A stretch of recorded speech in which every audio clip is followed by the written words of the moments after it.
당신의 고향은 어디인가요? 서울 성동구입니다. 서울 영등포입니다. 서울시 강동구입니다. 대전입니다. 당신의 고향을 상징하는 것은 무엇인가요? 동양척식 주식회사가 설립되었습니다. 네, 조선 후기에 군사기지가 건설되었습니다. 부산 안창호 선생이 수감되었던 형소터가 있습니다. 행진혁명운동이 일어났습니다. 일제 백범 김구가 생각하고는 있습니다. 청일전쟁의 훈련전이 일어났습니다. 에 있습니다.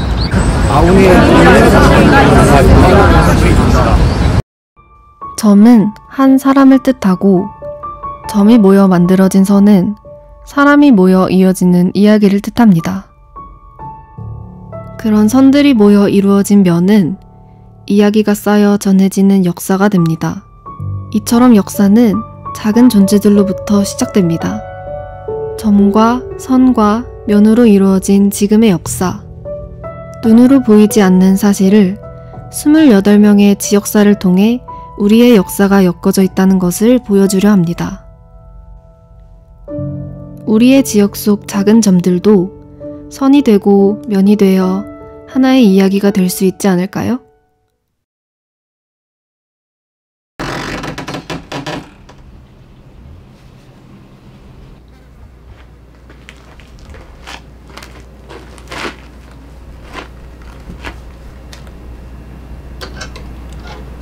(1392년) 이성계가 조선을 건국하며 새로운 시대가 시작된다. 조선 초기부터 견고하게 다져진 기반을 토대로 조선 전기는 안정적으로 발전했다. 많은 인물들이 국정, 과학, 문화 등 여러 방면에서 눈부신 성과를 이루어내며 국가의 기틀을 마련했다. 그러나 평화로운 시기가 지나고 조선은 위기를 맞이한다. 조선과 일본의 관계에 크고 작은 마찰이 일어나고 그로 인한 균열은 더욱 커져만 갔다. 1389년 대마도 정벌, 1510년 삼포회란, 1555년 을묘해변을 거치며 마침내 1592년 임진왜란이 발발한다. 임진왜란은 조선의 역사에 큰 위기를 가져온 국난으로 1592년부터 1598년까지 두 차례에 걸쳐서 우리나라에 침입한 일본과의 전쟁이다. 전쟁 발발 후 일본의 빠른 북상으로 보름 만에 한성까지 함락되며 국왕이 피난을 가고 명의 구원을 요청할 만큼 그 정세가 위태로웠다.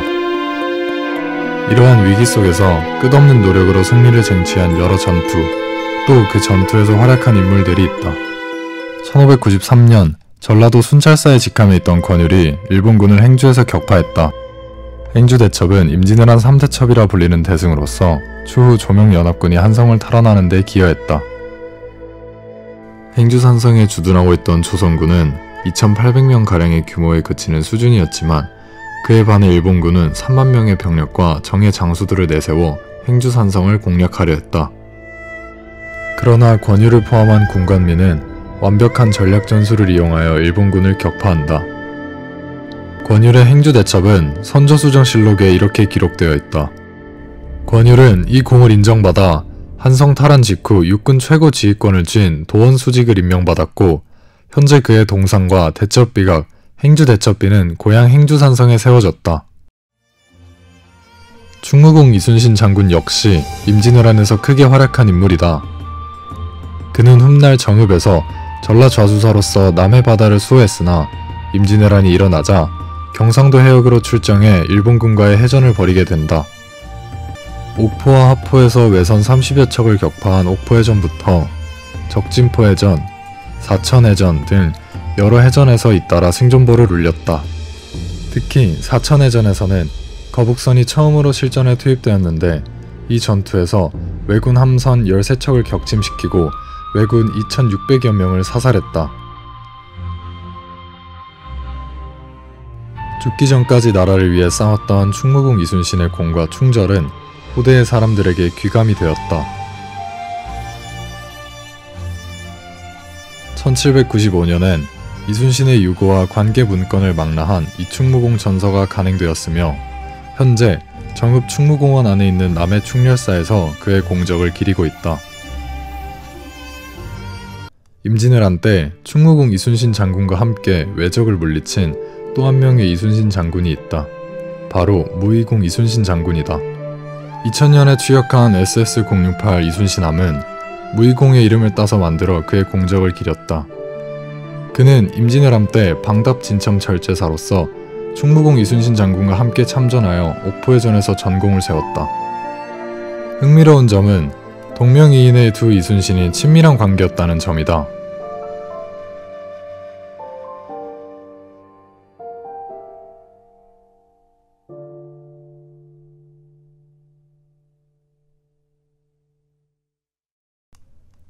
노량해전에서 충무공 이순신이 전사한 후 충무공의 후임 통제사로 임명되었던 무의공 이순신 장군, 그의 묘소는 경기도 광명에 자리하고 있다. 충무공 이순신 장군은 충직한 부하였던 무의공 이순신 장군을 위하여 선조에게 이런 장계를 올렸다. 의병장 중봉 조원 역시 임진왜란에서 활약한 인물이다. 의병을 일으켜 청주성을 수복하였으며 금산전투에서 700명의 의병과 함께 장렬히 순국했다. 그의 학문과 덕행을 추모하기 위하여 1648년 경기도 김포에 우저서원이 창건되었다. 조원 선생은 문과에 급제한 후에 지방수령과 언관으로 있으면서 강직한 발언으로 명망이 있었다. 서원 안에는 그의 충절을 추모하는 조원 선생 추모비가 있다. 한편 1593년 강남에 있는 선릉과 정릉을 도굴당했다는 장계가 경기감사 서영에 의해 올라왔다.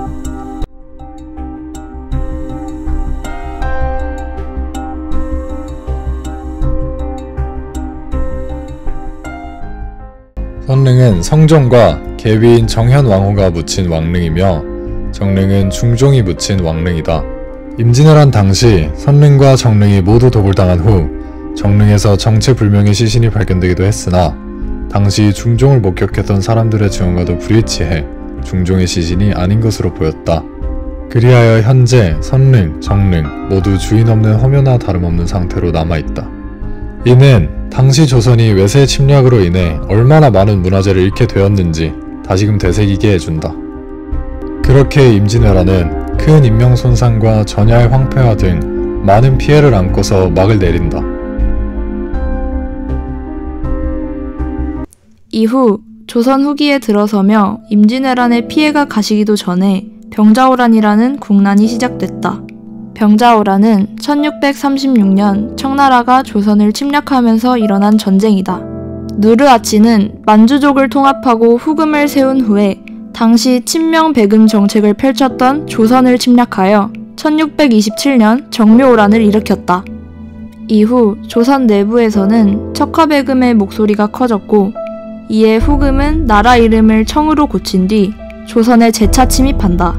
이것을 병자호란이라고 한다. 병자호란 당시 성곽을 방어하다 항복한 남한산성 사람들과 달리 강화도에서는 수많은 사람이 적군의 손에 목숨을 잃었을 뿐만 아니라 살아남은 사람도 청군의 포로로 끌려가야 했다. 이때 인천 강화도에 위치한 강화산성 역시 청에 의해 파괴되었다. 강화도는 조선에서 가장 참혹한 비극의 무대였다.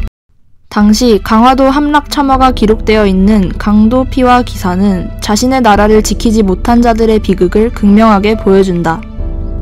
또 강화도가 함락될 때 우의정 김상용, 공조판서 이상길 등은 충절을 지키기 위해 자결했다.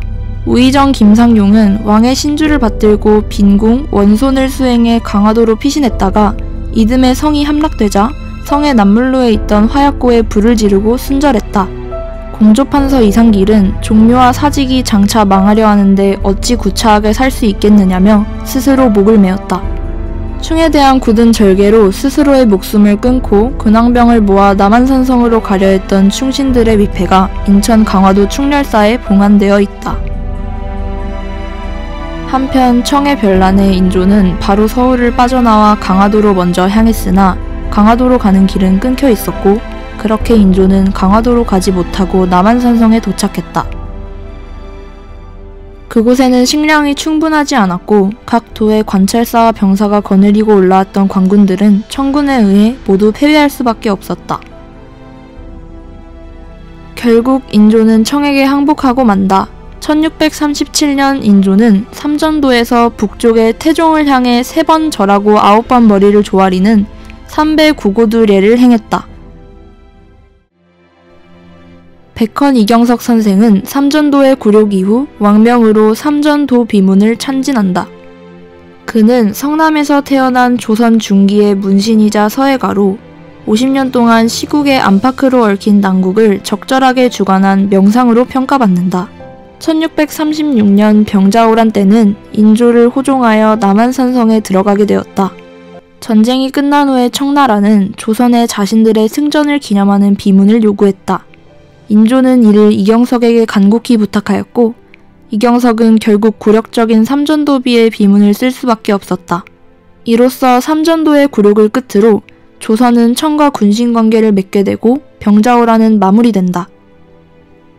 임진왜란 병자호란은 조선이라는 단단한 나라에게 큰 흔들림을 준 국난이다. 이런 거대한 위험에도 많은 이의 희생과 노력으로 조선은 끊임없이 나아갔다. 조선 후기는 남해북로의 전란의 후유증과 피해를 극복하기 위한 행정적, 경제적 재건이 계속되었다. 특히 경제적 재건으로 장시 개설이 더욱 증가했다. 대동법의 시행과 더불어 화폐 유통의 전국적인 확산, 사상인의 대거 등장으로 18세기 말에 전국적으로 1000여 개가 넘는 장시가 개설되었다. 그중 조선 전기부터 상공업이 매우 발달한 도시로서 서울보다도 더욱 활발하고 많은 물건이 오가는 장이 열렸던 곳은 바로 안성이다.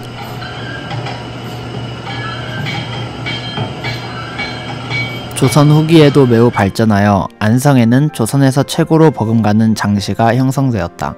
특히 수공업 중에서도 유기공예가 두드러지게 발전했으며 이후 안성맞춤이라는 용어가 널리 퍼지기도 했다. 영조실록에는 안성시장의 규모가 너무 커서 물화가 모였기 때문에 안성을 도둑소굴이라고 언급하는 내용도 나와 있다. 다양한 재건의 노력에도 불구하고 국외로부터 열강들의 침입이 계속되며 여러 위기 상황이 물밀듯 밀려오기 시작했다. 1886년 흥선대원군의 천주교 탄압에 대한 보복을 빌미로 프랑스군은 강화도에 침입했다. 또한 1871년에는 미국 상선 침몰을 빌미로 미군의 아시아 함대가 쳐들어왔고 1875년에는 일본군함 우뇨호가 강화도 해협을 불법으로 침입하며 포격사건이 발생했다. 이를 계기로 조선은 일본과 불평등 조약인 조일수호조규를 체결하며 항구를 개항했다. 국가 내에서는 이러한 혼란과 함께 1882년 이모군란이 발생하면서 양국 간 문제 처리를 빌미로 조선과 일본 사이에 제물포 조약이 맺어졌다. 이후에는 조선에 대한 지배권을 두고 청과 일본의 대립이 이어졌고 조선 후기 통상 목적의 선박 대부분은 수도 한양 가까이 들어오기 위해 안산의 풍도 인근을 거쳐야 했다. 이러한 지리적 조건으로 인해 풍도에서 청과 일본 간의 해전이 발발하게 되었다. 그것이 바로 1894년에 일어난 풍도해전이다. 이 해전의 승리를 일본군이 차지하며 조선에 대한 지배권을 두고 청과 일본 사이에 청일전쟁이 발발했고 일본군의 승리로 시모노세키 조약이 체결된다. 이 조약으로 한반도가 사실상 일본의 지배하에 들어가게 된다. 일제는 미국이 한국에 대한 일본의 보호권 확립을 인정한다는 내용이 담긴 가스라테프트 밀약을 체결하고 영국으로부터 한국에서의 독점적 지위를 인정받은 제2차 영일동맹을 맺는다. 러일전쟁의 결과로서 한국에 대한 일본의 자유처분권을 확보하는 내용이 담긴 포츠머스 조약까지 체결했다. 위 조약들을 배경삼아 한국 식민지화에 유리한 국제적 환경을 배경으로 1905년 11월 일제는 고종을 협박하고 친일파들을 매수해 을사조약 제2차 한일협약을 체결했다. 을사조약 이후 일본군은 서울 용산에 군사시설을 건설했다.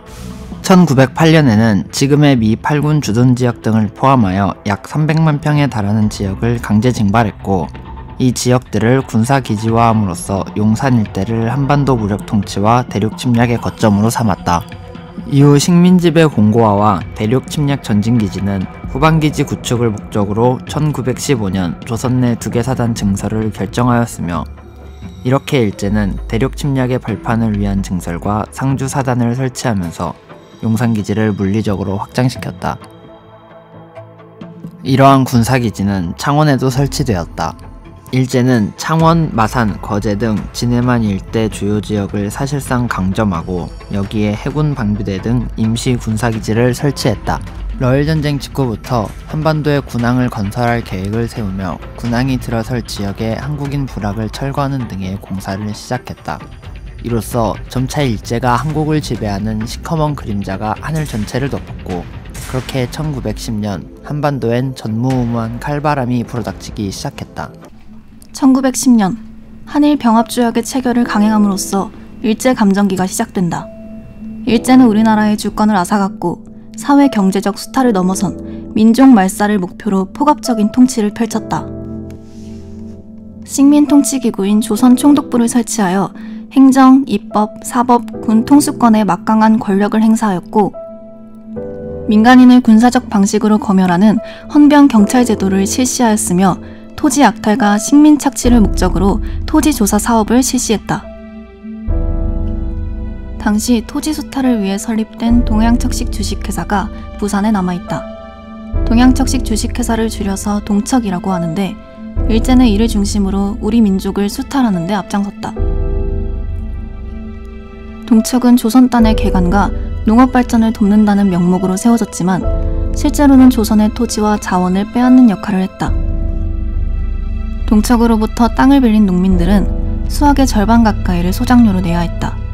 국유지나 왕실 소유의 땅을 농사짓던 농민들도 동척의 소작농이 되거나 동척의 농장에서 돈을 받고 일하는 신세가 되고 말았다. 또한 동척은 조선으로 건너온 일본인들에게 땅을 헐값으로 넘겨주었다. 조선을 안정적으로 다스리기 위해서는 적당한 숫자의 일본인이 필요했기 때문이다. 이에 따라 조선에서 일본인居주의 숫자가 점점 늘어났다. 이러한 일제의 불합리한 식민 통치는 모든 지역을 고통에 빠뜨렸다.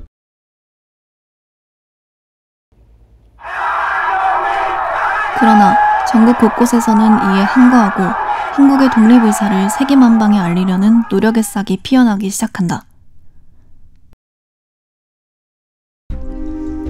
1919년 3월 1일 33명의 민족 대표들이 태화관에 모여 3.1 독립선언서를 낭독했다. 3.1 독립선언서는 3.1운동을 확산시키는 매우 중요한 역할을 하였다.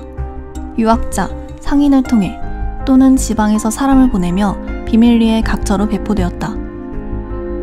같은 시각 종로 탑골공원에서 학생들과 시민들이 독립선언서를 낭독하며 만세 시위가 벌어졌고 이 만세 시위는 빠르게 전국으로 퍼졌다. 손병희, 한용운 등 민족대표 33인이 조선의 자주독립을 선언하기 위해 서명한 3.1 독립선언서는 현재 서울시 강동구에 보관되어 있다. 서울 만세 시위를 목격한 유림 또는 서울 학생들이 기항하여 자신들의 고향에서 시위를 이어나감으로써 3.1운동은 거족적 운동으로 발전했다. 유관순 열사 또한 이화 학당에서 만세 시위에 참여하다 일제가 내린 전국 휴교령으로 학당이 문을 닫자 고향으로 돌아와 독립운동을 계획했다. 1919년 4월 1일 대한독립이라 쓰인 깃발과 태극기를 들고 시장에 나가 군중 앞에서 독립선언서를 낭독한 후 대한독립만세를 선창하며 군중들과 함께 독립만세를 부르며 행진했다. 주도자로 체포된 유관순은 힘든 형무소 생활에서도 만세운동을 이어나갔다. 1920년 3월 1일 옥중 만세운동을 전개하며 이날 3천여 명의 수감자들이 만세를 외쳤다. 이로 인해 유관순을 비롯한 많은 애국지사들이 심한 고문을 당하였다. 이를 기념하기 위해 유관순 열사 유적, 아운의 3.1운동 사적지 등이 조성되었고 아운의 문화원 앞에는 아운의 만세운동 발생지비가 세워져 있다. 경기도 화성에서도 3.1운동의 소식이 들려왔고 그 뜨거운 열기가 이어졌다. 화성 사강리의 만세운동에서는 일본 노구치 순사부장을 돌과 몽둥이로 난타해 처단했다. 만세운동에 참여하는 인원은 점점 늘어났고 화성 우정면에 있는 화수리 주재소에서 가와바타 도요타로 순사를 처단했다. 이처럼 화성의 독립운동은 상당히 공세적이었고 일제는 이를 폭력적으로 탄압했다.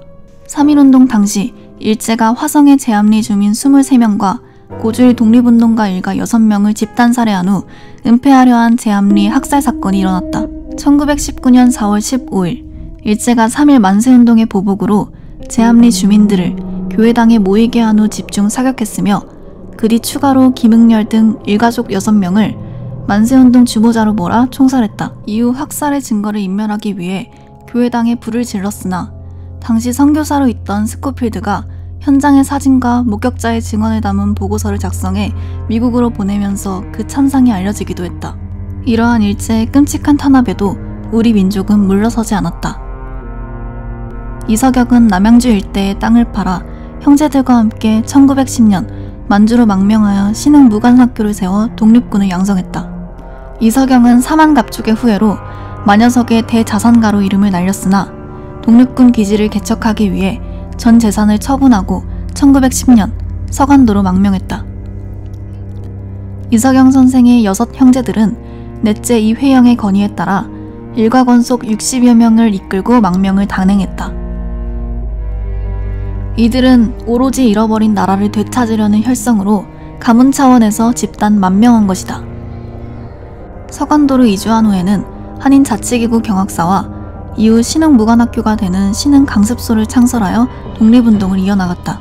이석영은 집안의 희생과 몰락을 각오하고 신흥학교 설립에 필요한 재정을 쏟아부으면서 가시밭길을 걸었다.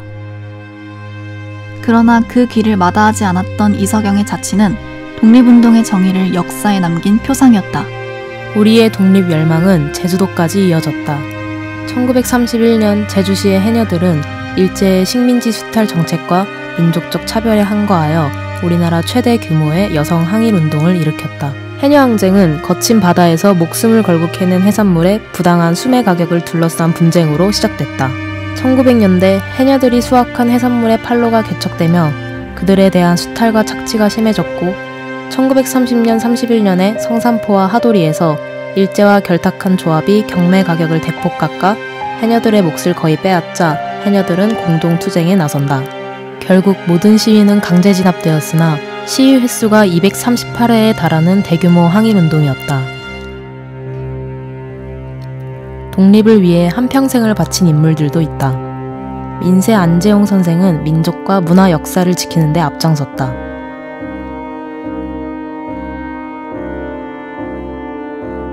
(1916년) 상해로 망명하여 이회영, 신채호 등이 조직한 동제사에 들어가 활약했으며 1919년에는 비밀결사인 대한민국 청년외교단을 조직하여 간부로 활동했다.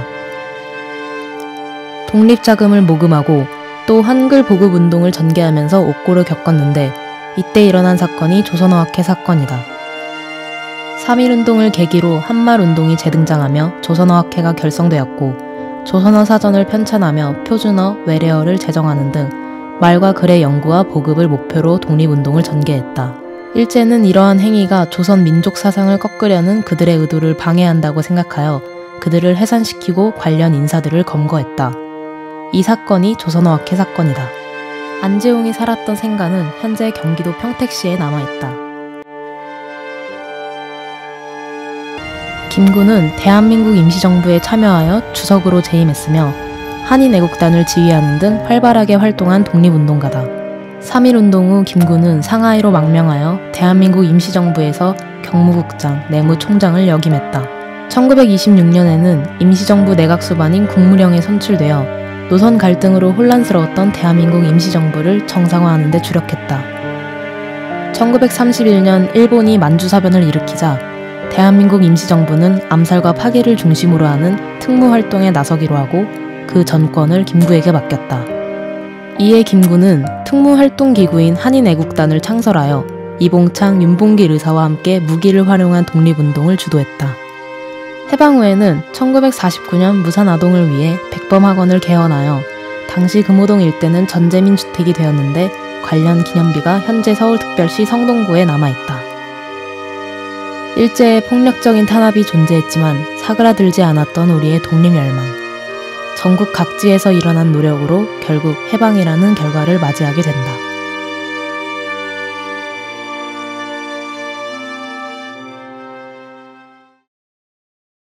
(1945년 8월 15일) 드디어 일제의 식민 통치로부터 벗어나 독립을 되찾게 된다. 이는 우리 민족이 이뤄낸 독립운동의 결과라고 할 수 있다. 해방 후에는 각 지역의 형무소에 있던 독립운동가들이 풀려났다. 대전 형무소에는 안창호, 여운형 선생이 수용 생활을 했고, 특히 김창숙 독립운동가는 해방이 될 때까지 14년간 이곳에 수감되었다. 당시 대전 형무소 자리에는 현재 공원이 조성되어 있어 형무소 흑백 사진과 애국지사의 이름이 쓰여 있다. 기억의 터에는 도산 안창호 선생이 대전 감옥 안에서 썼던 편지를 볼 수 있다. 이처럼 많은 이들에겐 잊을 수 없는 슬픔의 기억이 남아있지만 일본의 억압과 학대에서 벗어났다는 광복의 기쁨은 절대적인 것이었다. 우리의 아픈 기억은 전국 곳곳에 남아있다. 목포에는 인공동굴인 유달산 방공호가 있다. 일제 말기 태평양 전쟁 시기 공중폭격에 대비하기 위해 한국인을 강제 동원하여 만든 동굴로 좁고 컴컴한 동굴에 강제로 끌려가 노동에 시달렸던 우리의 아픔이 그곳에 여전히 남아있다. 동굴의 벽에는 강제 동원된 사람들의 슬픈 기록도 남겨져 있다. 그 뒤로부터 잃어버렸던 것들을 하나씩 되찾기 시작했다. 구로구에 있는 성공회대학교는 1940년 당시 성미가엘 신학원의 이름으로 일본 경찰에 의해 강제 폐교되었지만 해방 이후 1948년에 다시 문을 열 수 있었다. 1919년 3월 독립의 함성이 울려 퍼졌던 것을 기억하며 영등포에서 일어났던 독립운동을 기리기 위해 2020년 대한독립 만세운동 표지석이 영등포역 광장에 건립되었다. 이처럼 과거의 시간과 현재의 시간을 엮는 노력은 지금도 계속되고 있다. 2009년 은평구에 있는 진관사 칠성각을 해체 보수하는 과정에서 태극기가 발견되었다. 칠성각 내부의 불단과 벽체 사이에서 발견되었으며 태극기가 신문류를 감싸고 있는 상태로 발견되었다. 진관사 소장 태극기는 우리나라 사찰에서 최초로 발견된 것으로 일제강점기 일장기 위에 태극기를 그린 유일한 실물본이다. 이 태극기는 불교계가 임시정부와 적극 교류하면서 독립운동을 펼쳤다는 사실을 입증해주는 귀중한 자료이다. 동시에 일장기에 덧칠하여 태극기를 제작함으로써 독립에 대한 의지와 염원을 확고하게 담은 태극기라는 점에서 가치를 인정받았다. 이처럼 그들이 엮어온 시간은 우리와 언제나 이어져 있다. 작은 노력들이 모여 우리의 역사의 선 하나를 긋고 수많은 선들이 모여 지금의 우리가 되었습니다. 우리는 끝없는 위기와 아픔을 겪으면서도 언제나 포기하지 않았습니다. 우리의 역사를 지켰던 많은 분들을 위해 이제는 우리가 매듭을 이어야 합니다. 과거의 노력으로 지켜온 우리의 현재, 오늘날 우리는 무엇을 떠올리며 살아가야 할까요? 우리가 만들어가는 우리의 매듭은 그 어떤 매듭보다 단단할 거란 것을, 언젠가 우리의 매듭을 누군가 이어받을 거란 것을, 모두가 잊지 않고 살아가길 바라는 마음을 담아 또 하나의 매듭이 오늘 이 자리에서 완성됩니다.